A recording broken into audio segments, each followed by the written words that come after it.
체중계를 너무 맹목적으로 믿지 마세요. 특히 여성분들 같은 경우에는 55kg 아니면 45kg 이렇게 정해놓은 상태에서 내 몸무게가 이거 이상으로 올라가면 오늘은 굶어야지, 이거보다 내려가면 아싸, 이런 식으로 좀 절대적인 수치에 연연하는 경우가 많은데요. 이러지 않으셔도 됩니다. 체중계의 수치만 보시지 말고 내 키와 함께 고려를 하시는 게 조금 더 현명한 방법이에요. 그게 바로 제가 말씀드리는 두 번째 방법인 BMI 수치를 보라는 건데요. 이 BMI라는 것은 약 200년 전에 벨기에 수학자 케틀레라는 사람이 고안해낸 공식입니다. 이 공식은 키를 제곱해서 몸무게를 나누는 것입니다.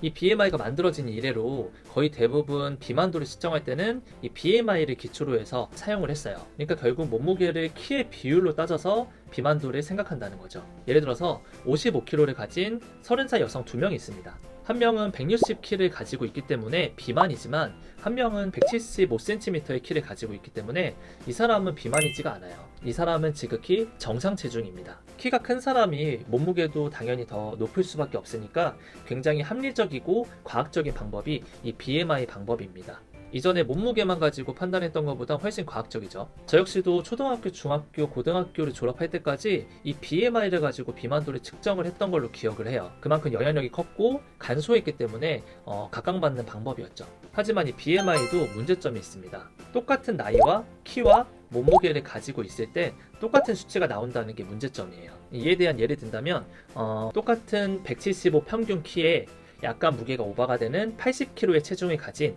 30대 남자 2명이 있다고 가정을 할게요. 이 사람은 술과 담배 그리고 게임 같은 것들을 좋아해서 운동 가는 거리가 멉니다. 그리고 날마다 2차, 3차, 4차까지 술을 마시면서 달리는 라이프 스타일을 갖고 있고요. 이 사람은 축구 선수라고 가정을 할게요. 그렇게 됐을 때 이 사람과 이 사람의 근육량은 굉장히 차이가 크겠죠. 아마 80kg를 이루는 이 술을 좋아하는 사람은 지방량이 굉장히 많을 거고요. 현역 축구 선수인 이 사람 같은 경우에는 지방도 물론 있겠지만 근육량이 이 사람보다는 월등히 높을 거예요. 바로 이 점입니다. 근육량이 중요해요. 나이와 키와 몸무게가 같더라도 내 몸에 있는 지방량과 근육량의 이 비율이 굉장히 중요하다는 겁니다. 그래서 내 몸 안에 근육이 얼마나 있는지에 따라서 건강 척도가 바뀌는 거예요. 자, 그래서 나온 방법이 여러분들 잘 알고 있는 인바디입니다. 인바디. 소위 인바디 검사라고 하는 것이 바로 이 체성분 검사입니다. 인바디는 국내 기업이에요. 이게 우리나라 벤처 기업으로 시작해서 지금 이만큼 성장을 한 기업인데 제가 가서 교육도 들어봤어요. 카이스트 그리고 서울대 출신인 여러 핵심 구성원들이 모여서 인바디라는 기계를 만들어서 지금까지 성장을 했다고 하더라고요. 지금 나사에서도 우주훈련을 가기 전에 체성분 측정을 인바디로 할 정도로 세계에서 인정을 하는 기업입니다. 이 체성분 검사기기는 사실 인바디 외에도 많이 있는데 워낙 인바디의 네임밸류가 높다 보니까 어느새 인바디 하면 체성분 검사 이렇게 굳어져 버렸습니다. 어쨌든 이 인바디가 지금 시대에는 굉장히 각광받고 있는 방법이고요. 결론적으로는 인바디를 측정을 하는 게 가장 좋은 방법이고 가장 정확한 방법이다 라고 하는 점을 말씀드리고 싶고요. 그럼 BMI나 체중계는 쓸모없는 것이냐?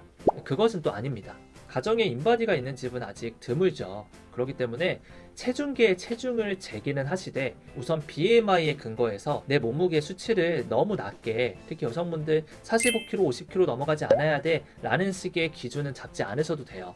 그렇게 스트레스 받으면서 살지 않으셔도 됩니다. 내 몸에 맞는 BMI 수치를 알아두시고요. 그 BMI 수치에서 비만으로 넘어가는 수치가 내 키와 내 나이에서는 몇 정도인지를 인지해 놓은 상태에서 그 몸무게가 늘지 않게 체중계로 매일매일 모니터링하는 건 아주 좋은 방법이에요. 그리고 추가적으로 인바디를 3개월에 한 번씩은, 적어도 한 6개월에 한 번씩은 해서 1년에 2번 정도는 인바디는 측정을 해야 된다 라고 말씀드릴 수 있어요. 왜냐하면 몸무게는 그대로인데 운동을 하지 않으면 지방은 점점점 늘어나고 반면에 근육은 점점점 줄어들어서 이게 또이또이가 돼서 몸무게가 늘지 않은 것처럼 보일 수도 있거든요. 그래서 특히 30살이 넘어가는 성인인 경우엔 인바디 검사를 꾸준히 해주는 게 중요합니다. 참고로 말씀드리면 인바디 검사는 헬스장 가서 굳이 측정 안 하셔도 되고요. 나는 헬스 회원권이 없다라고 하시는 분들은 동네 보건소 가시면 이 인바디 측정 무료로 해줘요. 그러니까 인바디 검사를 하러 보건소에 한 6개월에 한 번씩은 적어도 가야 되겠다라고 생각을 해주시고요. 이 인바디 검사를 하고 직접 보게 되면 너무 도표도 많고 수치도 많으니까 정신없으실 텐데 이 인바디 보는 방법이 있습니다. 그 인바디 보는 법을 제가 다음 영상에서는 좀 알려드릴게요. 체중계의 절대적인 수치만 믿지 마세요. 인바디 데이터를 믿는 게 가장 합리적인 방법입니다. 그렇지만 집에 인바디가 없다면 체중계를 참고하도록 하고 인바디는 적어도 6개월에 한 번씩 측정을 꼭 해주세요.